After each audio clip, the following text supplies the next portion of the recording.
որքան էլ խոսենք, որքան էլ ներկայացնենք այդ օրերը, թվում է թե քիչ է, որովհետև պատշաճ գնահատականի չեն արժանացել այդ ողբերգական դրվագները մեր պատմության, կխնդրեմ դուք էլ եւս մեկ անգամ ներկայացնեք ձեր պատմությունը, ինչ է այնտեղ ականատեսել նշում։ Իհարկե ես պատրաստ եմ ներկայացնելու եւ կարծում եմ, որ ոչ մեկի համար գաղտնիք չէ, որ ականատեսի աչքերով շատ ավելի ճշմարիտ, շատ ավելի իրատեսական է եւ ասեմ, որ յուրաքանչյուր հայ մարդ, եթե ինքն իրեն հայ է համարում եւ եթե այդպիսին է, երբեք չպիտի հրաժարվի իր պատմությունից։ Սա մեր պատմությունն է, ինչպես մեր ընտանիքի կենսագրությունը եւ ողբերգությունը, այդպես էլ ողջ ժողովրդի։ Ասեմ, որ ես 1988 թվականին 10 տարեկան երեխա եմ եղել, օրը կիրակի էր, երբ սկսվեց մեր թաղի ջարդը։ Ջարդերը արդեն իսկ սկսվել են փետրվարի 27-ից, իսկ ավելի ստույգ տվյալներով արդեն 26-ից, որպես պատասխան Արցախի հայության արդար պահանջին, որտեղ ինչպես գիտենք, փետրվարի 20-ին Արցախում падգամավորների նստաշրջանը որոշում կայացրեց, որպեսզի Արցախը սահմանադրական իրավունքի շրջանակներում դուրս գա Ադրբեջանի կազմից եւ վերամիավորվի մայր Հայաստանի հետ։ Սակայն Ադրբեջանի քաղաքական պատասխանը եղան ջարդերը, որը կարելի է որակել 100% որպես ցեղասպանություն, որովհետեւ լովին համապատասխանում է ցեղասպանության բովանդակությանը եւ եզրույթին։ Եթե հանգամանորեն մենք դա քննարկենք, ապա կարելի է իրոք դրա մեջ համոզվել։ Ինչևէ, վերադառնամ իմ պատմությանը, մի քիչ դժվար է խոսել իհարկե, որովհետեւ ասելիքը շատ է, բայց ես կփորձեմ որքան հնարավոր է հակիրճ։ Ուրեմն 10 տարեկան երեխայի խաղում էի Բաքվում, ունեի ընկերուհիներ ադրբեջանցի, ոչ մեկ չէր պատկերացնում, որ հնարավոր է Խորհրդային Միության իշխանության պայմաններում նման օրինակ բան տեղի ունենան։ Եվ ընկերուհիս մոտեցավ,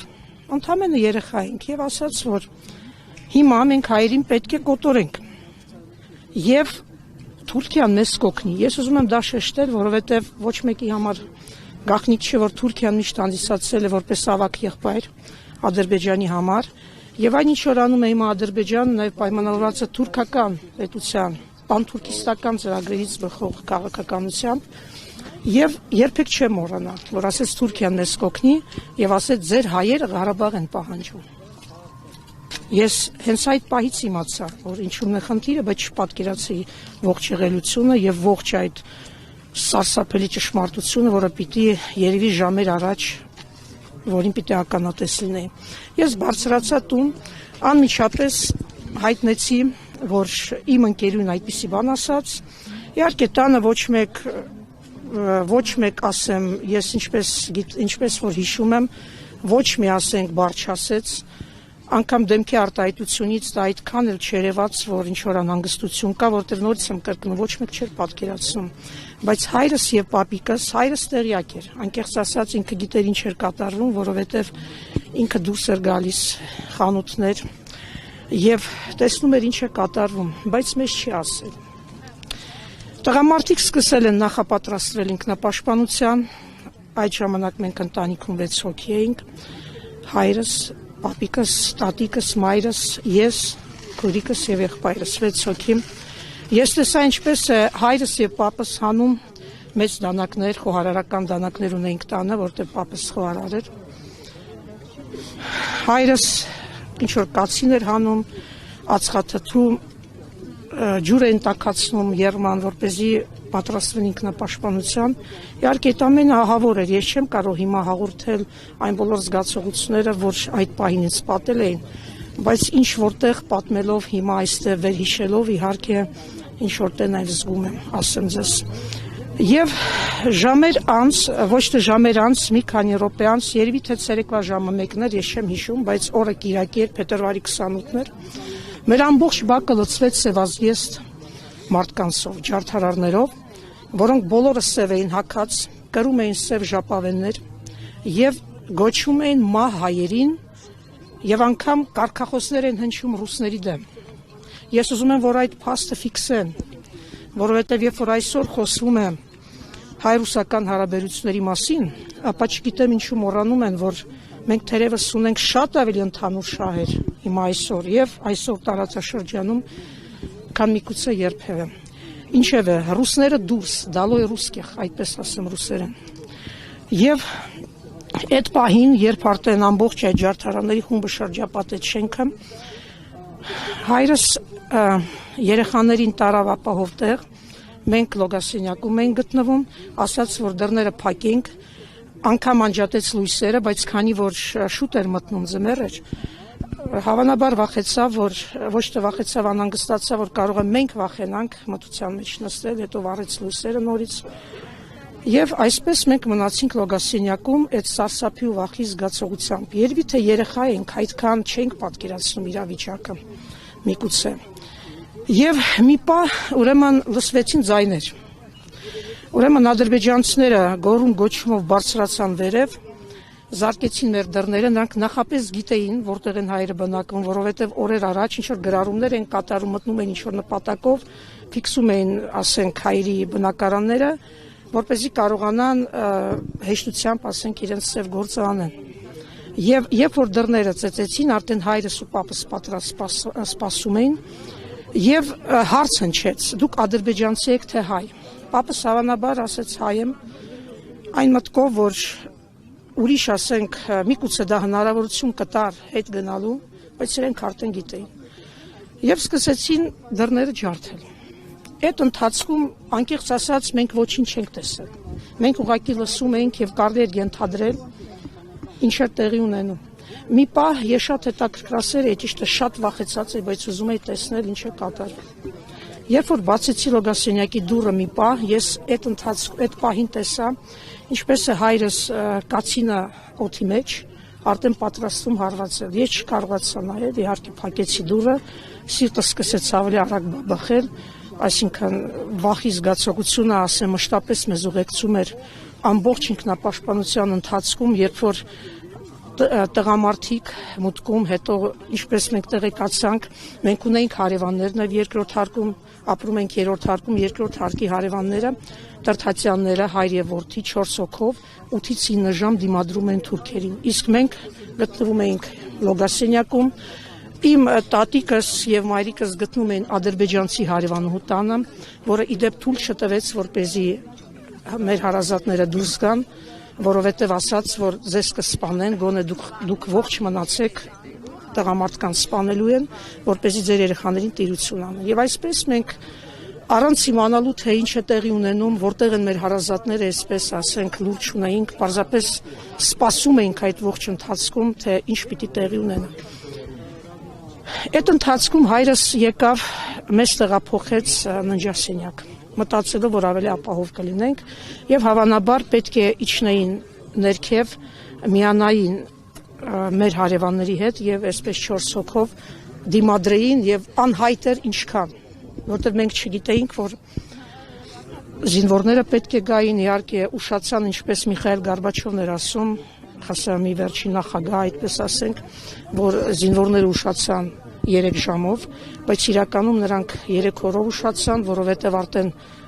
անօրինականություն, անկարգությունը համակել է ողջ քաղաքը եւ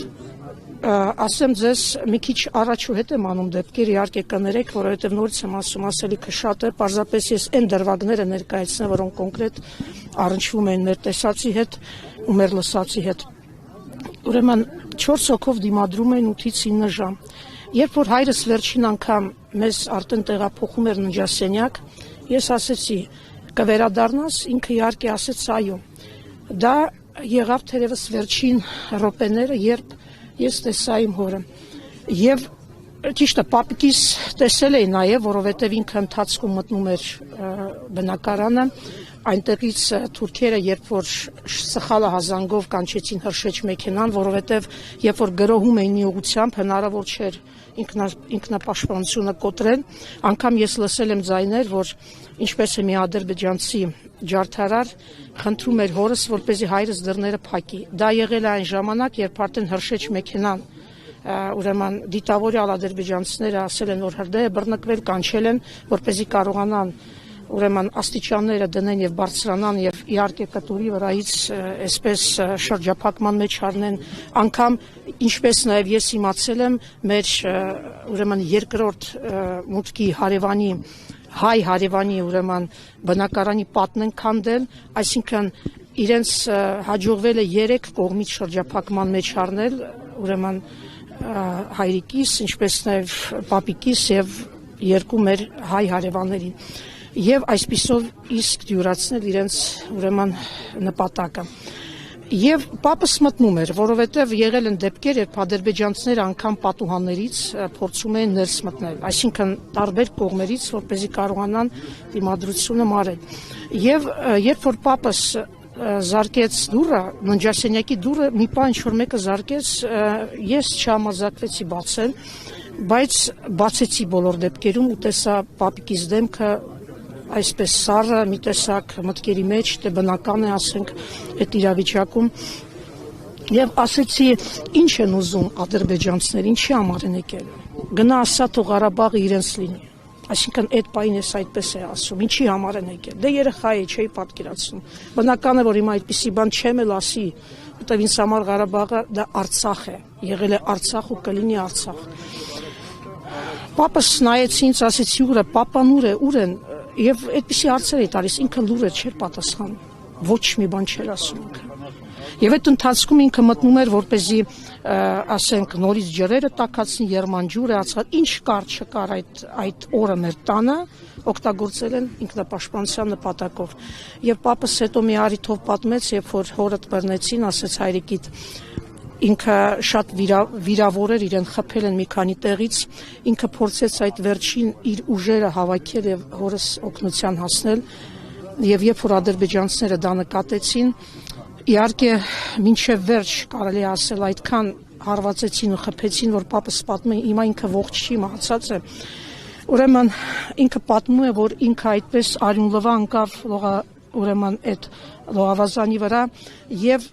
ամբողջը արյուն ներկվեց, այսինքն գիտակցությունը կորցրեց։ Մեր հարևանը իշխանը Տրթացյան նմանապես մերոնց հետ էր միջև վերջ, բայց նաև այդ ընթացքում, չգիտեմ ինչ ասենք հանգամանքներում, երևի թե հավանաբար վիրավոր էր կամ միգուցե, չգիտեմ, չեմ կարող ասել որտեղ էր, իշխանի հորն են սպանել, հայրս մնացել էր մենակ։ Եվ երբ որ պապս ուզում էր օգնել հորս, արդեն ոչ մի հնարավորություն չուներ։ Անգամ ինքը պատմում է, որ մինչև այդ ինքը մի ադրբեջանցու կարողացել է այդ մեծ դանակով հարվածել ու պատմում է, որ ուրեմն դանակի մի ծայրը ուրեմն մտել է մարմնի մեջ, մյուս կողմից դուրս է եկել։ Ինքը պատմում էր, ասենք, որպես ականատես եւ այդ բաները իհարկե մենք չենք տեսել, բայց իմանում ենք պապիկիս պատմածից։